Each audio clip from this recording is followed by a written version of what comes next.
Bangladesh Myanmar সীমান্তের নাপ নদী।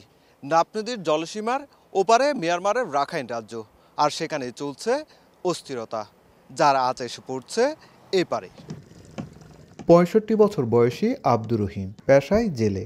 ৩৮ বছর ধরে নাপ নদীতে জীবিকা নির্বাহ করছেন তিনি। তবে মিয়ানমারের অভ্যন্তরীণ সংঘাতের জেরে আয়ের পথ অনেকটাই বন্ধ।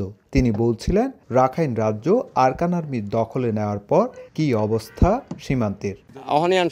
তো শান্তি হয়ে দেখা যায় দিলে মানে ২-৫ দিনের কোনো একলে আর গোলাগুলির শব্দ শোনা না যার। বর্তমানে অনেকটাই স্বাভাবিক মিয়ানমার সীমান্তের অবস্থা। কয়েকদিন ধরে শোনা যাচ্ছে না গোলাগুলি কিংবা গোলার বিকট শব্দ। তবে এখনও নাপ নদীতে মাছ ধরার নিষেধাজ্ঞায় আটকা জেলেরা। এরপরও ককশিটের ভেলা বাসিয়ে বড়শি দিয়ে মাছ শিকার করছেন অনেক জেলে, আর মাইকিং করে তাদের সরিয়ে দিচ্ছে বিজিবি। বড়শি নিয়েও যাওয়ার পরে এরকম নির্যাতন করতেছে।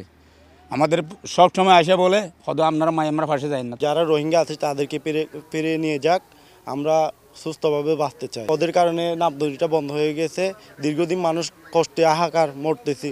মিয়ানমারের রাখাইন রাজ্য আরাকান আর্মির দখলে যাওয়ায় বিশেষ সতর্কতা হিসেবে নৌযান চলাচল বন্ধ করে দেয় স্থানীয় প্রশাসন। কিন্তু পরিস্থিতি অনেকটাই স্বাভাবিক হওয়ায় নিষেধাজ্ঞার বাইরে থাকা জলপথ দিয়ে সাগরে যাচ্ছে মাছ ধরার ট্রলারগুলো।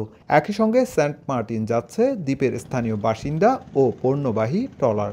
সতর্ক আছি যেন কেউই বাংলাদেশের সীমানা অতিক্রম করে মিয়ানমার সীমানার দিকে না যায়। এছাড়া রোহিঙ্গা অনুপ্রবেশ যেন আর না ঘটে, সেই ক্ষেত্রে আমরা বিজিবির টহল বেড়েছে। এদিকে সীমান্তে সতর্ক অবস্থানে রয়েছে সীমান্তরক্ষী বাহিনী বিজিবি। না হয়েছে কয়েক স্তরের নিরাপত্তা বলয়। অবৈধ অনুপ্রবেশ ঠেকাতে নদীতে টহল বাড়ানোর পাশাপাশি সড়কেও চলছে নানা তৎপরতা।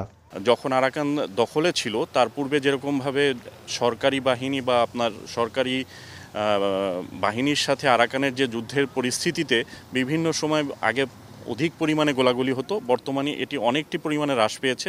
মিয়ানমারের সঙ্গে কক্সবাজারের টেকনাফের নাপ নদীর জলসীমা রয়েছে ৭৪ কিলোমিটার। সুজাউদ্দিন রুবেল, সময় সংবাদ, কক্সবাজার।